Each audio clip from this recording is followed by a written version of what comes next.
안녕하십니까. 네, 지난 시간에 이어서 산상설교 6장 12절의 말씀을 지난 시간에 이어서 공부해 보도록 하겠습니다. 자, 12절은 용서를 비는 기도입니다. 우리의 빚들을 용서해 달라고 기도하라. 이렇게 말씀하고 있는 그러한 구절입니다. 이 용서라고 하면은 우리의 그 죄만을 생각하는 우리의 그 고정관념으로는 죄에 대한 용서를 말한다고 이해하고 있는 것이 우리의 보통의 개념입니다.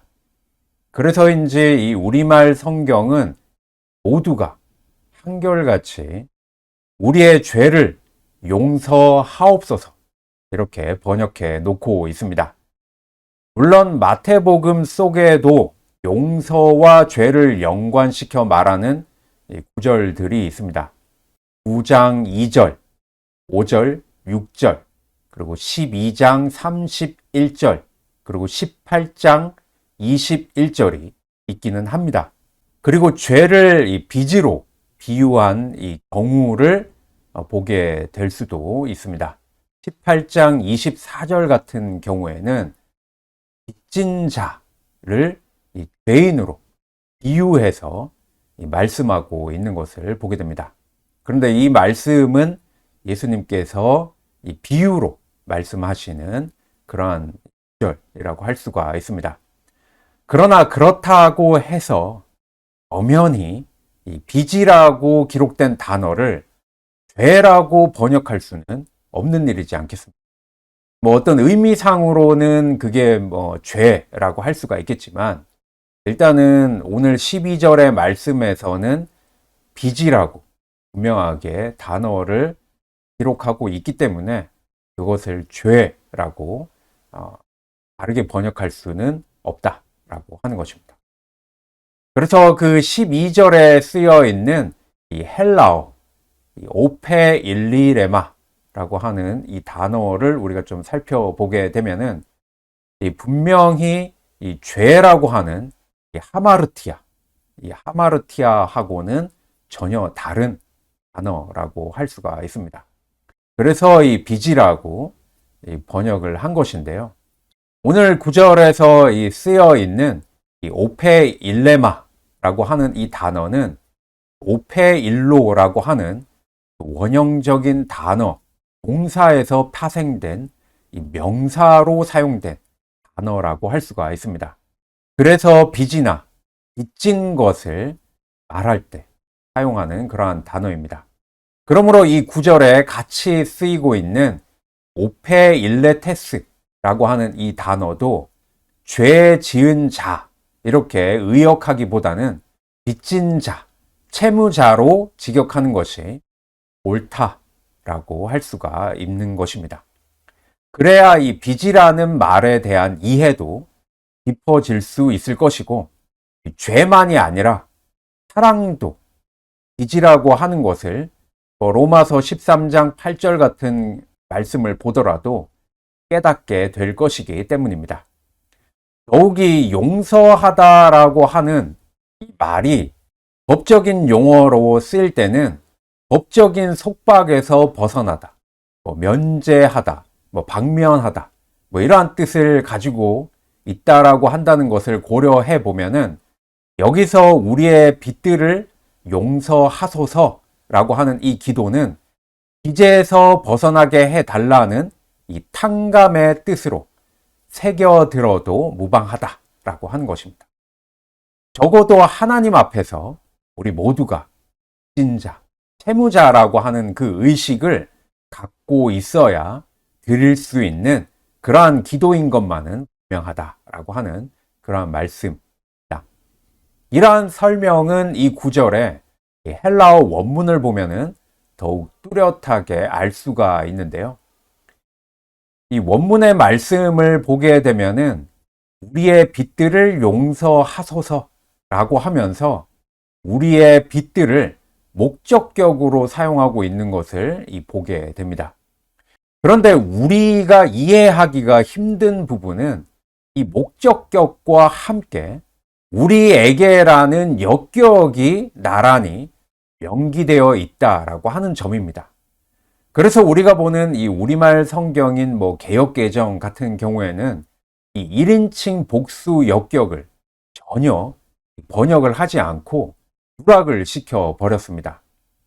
하지만 우리가 여기서 공부하고 있는 것은 우리말로 또는 우리 생각에 맞는 그러한 어떤 의역, 그러한 해석을 하는 것이 중요한 것이 아니라 성경에서 말씀하는 이 원문의 뜻을 제대로 깨닫는 것이기 때문에 어색하기는 하지만 직역을 해서 보면은 당신께서도 우리와의 관계에서, 이것이 역격이죠, 우리의 빚들을, 이것이 목적격이죠, 용서하소서라고 번역을 했던 것입니다.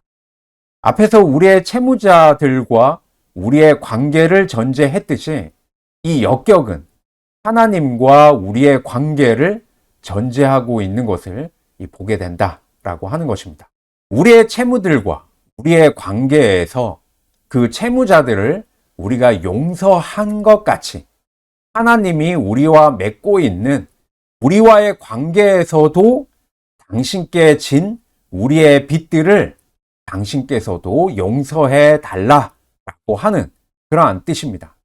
그러니까 우리의 빚들을 용서해 달라고 하는 이 기도 속에는 우리 역시 하나님 앞에서 빚진 자, 이 채무자일 수밖에 없다는 그러한 고백이 담겨 있는 셈이다, 이렇게 할 수 있는 것입니다.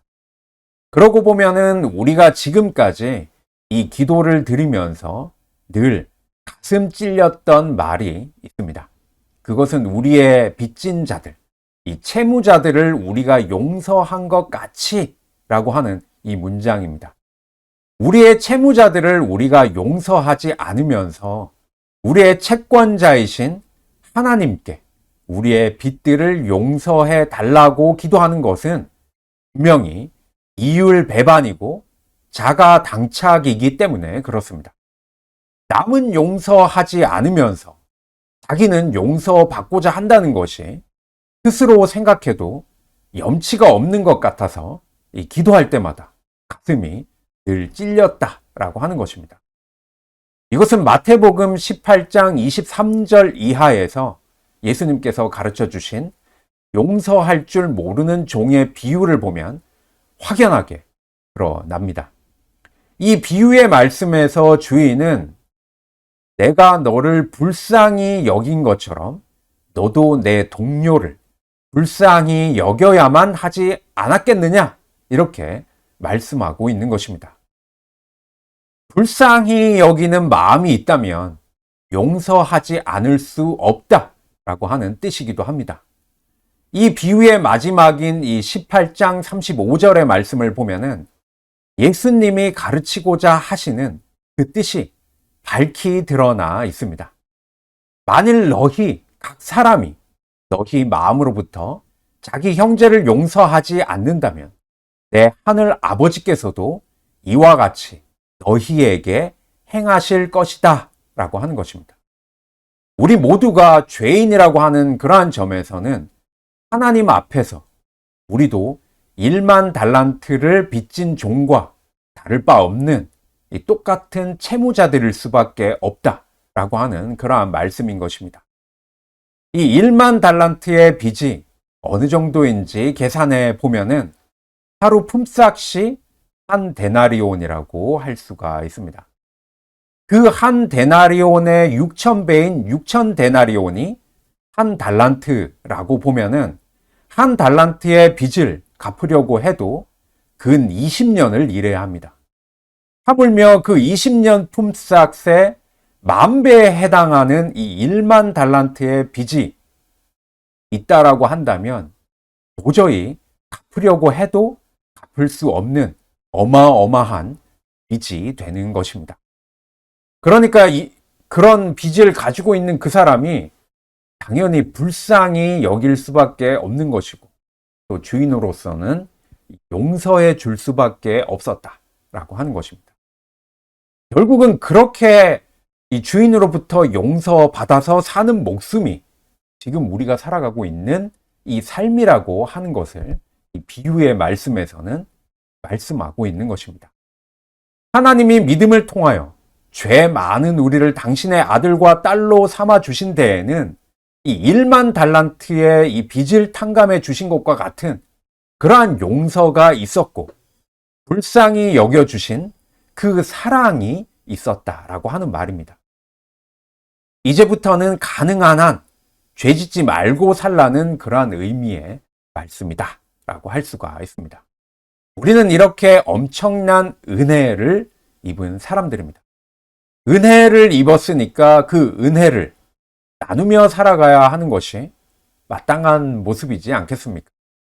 하나님이 우리를 이렇게 불쌍히 여겨 주셨듯이 우리 역시 우리의 동료 이웃을 불쌍히 여길 의무, 그 빚이 있다라고 우리는 생각을 해야 하는 것입니다.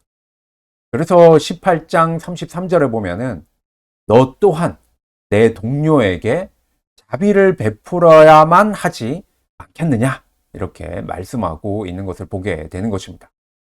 그래서 바울도 로마서 13장 8절의 말씀에서 서로 사랑하는 것 외에는 아무에게 아무것도 빚지지 말라 이렇게 말씀을 했던 것입니다. 이제 우리에게 죄가 있다면 이웃을 불쌍히 여기지 않는 것이 우리의 죄라고 할 수가 있습니다. 그래서 우리와의 관계에서도 우리의 빚들을 용서하소서라고 기도할 수밖에 없는 것입니다. 타죄의 은혜를 입은 자이면서도 계속 용서해 주시기를 기도해야 하는 까닭이 바로 여기에 있다라고 하는 것입니다.